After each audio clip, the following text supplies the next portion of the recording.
ಪರಲೋಕದವುಗಳ ಕಡೆಗೆ ನೋಡುವಂತೆ ನಿಮ್ಮ ಆತ್ಮಗಳನ್ನು ವಾಕ್ಯದಲ್ಲಿ ಬಲಪಡಿಸುವ ಅನುದಿನದ ಧ್ಯಾನ. ಇಂದಿನ ಧ್ಯಾನದ ಶೀರ್ಷಿಕೆ, ಪರಿಶುದ್ಧಾತ್ಮನು ವಾಕ್ಯದೊಂದಿಗೆ ಒಡಂಬಡುತ್ತಾನೆ. ಈ ದಿನದ ಸತ್ಯವೇದದ ವಾಕ್ಯ, ಆದರೆ ತಂದೆಯ ಬಳಿಯಿಂದ ನಾನು ನಿಮಗೆ ಕಳುಹಿಸಿಕೊಡುವ ಸಹಾಯಕನು, ಅಂದರೆ ತಂದೆಯ ಬಳಿಯಿಂದ ಹೊರಡುವ ಸತ್ಯದ ಆತ್ಮನು ಬಂದಾಗ ಆತನು ನನ್ನನ್ನು ಕುರಿತು ಸಾಕ್ಷಿ ಹೇಳುವನು. ಯೋಹಾನ 15ನೇ ಅಧ್ಯಾಯ 26ನೇ ವಚನ. ನಂಬಿಕೆ ಇಟ್ಟ ಕಾರಣ ಯಾರ ಹೃದಯದಲ್ಲಿ ಯೇಸು ನೆಲೆಸಿದ್ದಾನೋ ಆ ಮನುಷ್ಯನು ನಿಜವಾಗಿಯೂ ಪರಿಶುದ್ಧಾತ್ಮನನ್ನು ಸ್ವೀಕರಿಸಿದ್ದಾನೆ ಎಂದು ಅರ್ಥ.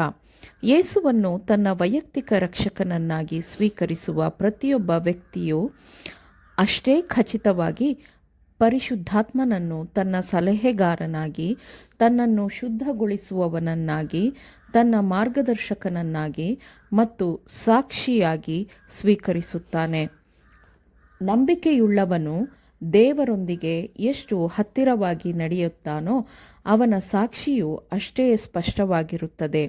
ಅದರ ಪರಿಣಾಮವಾಗಿ ಅವನು ಇತರರಿಗೆ ಕ್ರಿಸ್ತನ ರಕ್ಷಕನ ಪ್ರೀತಿಯ ಬಗ್ಗೆ ಸಾಕ್ಷಿಯನ್ನು ಹೇಳುವಾಗ ಆ ಸಾಕ್ಷಿಯ ಪ್ರಭಾವವು ಹೆಚ್ಚು ಶಕ್ತಿಯುತವಾಗಿರುತ್ತದೆ. ಅವನು ದೇವರ ವಾಕ್ಯವನ್ನು ಗೌರವಿಸುತ್ತಾನೆ ಎಂಬುದಕ್ಕೆ ಅವನು ಹೆಚ್ಚು ಸಾಕ್ಷಿಗಳನ್ನು ತನ್ನ ನಡವಳಿಕೆಯ ಮೂಲಕ ನೀಡುತ್ತಾನೆ. ಆ ವಾಕ್ಯವೇ ಅವನ ಹಸಿದ ಬಾಯಾರಿದ ಆತ್ಮಕ್ಕೆ ಆಹಾರವೂ ಪಾನವೂ ಆಗಿರುತ್ತದೆ. ದೇವರ ವಾಕ್ಯದಿಂದ ದೇವರ ಚಿತ್ತವನ್ನು ಕಲಿಯುವ ಅನುಗ್ರಹವನ್ನು ಅವನು ಎಂದಿಗೂ ಗೌರವಿಸುತ್ತಾನೆ. ನಂಬಿಗಸ್ತರು ಎಂದು ಹೇಳಿಕೊಳ್ಳುವ ಕೆಲವು ಆತ್ಮಗಳು ದೇವರ ವಾಕ್ಯವನ್ನು ನಿರ್ಲಕ್ಷಿಸಿವೆ ಮತ್ತು ಅದರಿಂದ ದೂರ ಸರಿದಿವೆ.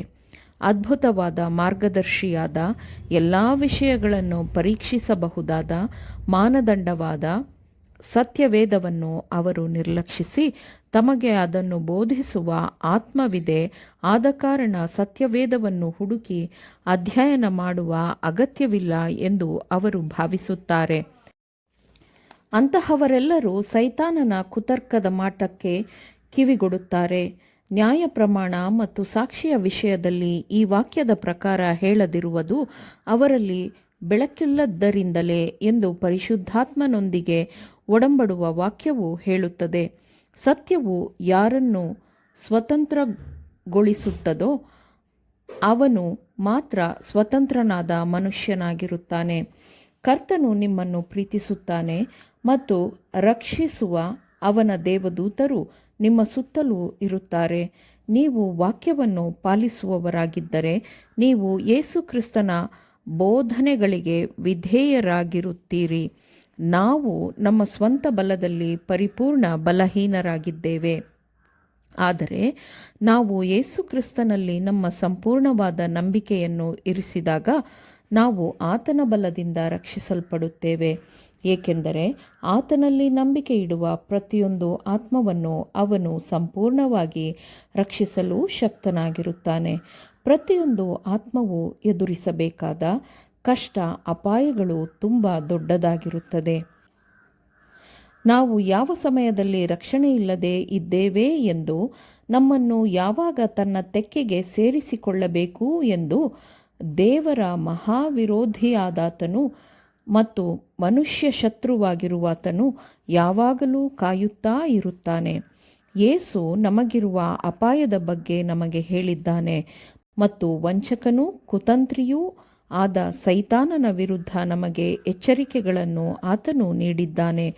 ನಾವು ಶೋಧನೆಗೆ ಒಳಗಾಗದಂತೆ ಯಾವಾಗಲೂ ಎಚ್ಚರಿಕೆಯಿಂದ ಇರಬೇಕು ಮತ್ತು ಎಡಬಿಡದೆ ಪ್ರಾರ್ಥಿಸಬೇಕು.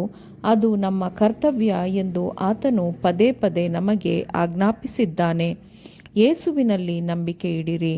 ನಿಮ್ಮ ಜೀವ ತುಂಬಿದ ನಂಬಿಕೆಯಿಂದ ನಿಮ್ಮನ್ನು ಕಾಪಾಡಲು ಮತ್ತು ರಕ್ಷಿಸಲು ಶಕ್ತನಾಗಿರುವ ಯೇಸುವಿನ ಮೇಲೆ ನಿಸ್ಸಂದೇಹವಾಗಿ ಅವಲಂಬಿಸಿರಿ. ರಕ್ಷಿಸಲು ಶಕ್ತನಾಗಿರುವ ಬಲಿಷ್ಠನೂ ನಿಮ್ಮನ್ನು ಹಿಡಿದಿದ್ದಾನೆ ಮತ್ತು ನೀವು ಆತನಿಂದ ನಡೆಸಲ್ಪಡಲು, ಆತನ ಬಗ್ಗೆ ಕಲಿಯಲು, ಆತನಲ್ಲಿ ಭರವಸೆ ಇಡಲು, ಆತನಿಗೆ ನಿಮ್ಮನ್ನು ನೀವು ಒಪ್ಪಿಸಿರುವಷ್ಟು ದಿನವೂ ಆತನು ನಿಮ್ಮನ್ನು ಬೀಳದಂತೆ ಕಾಪಾಡುತ್ತಾನೆ.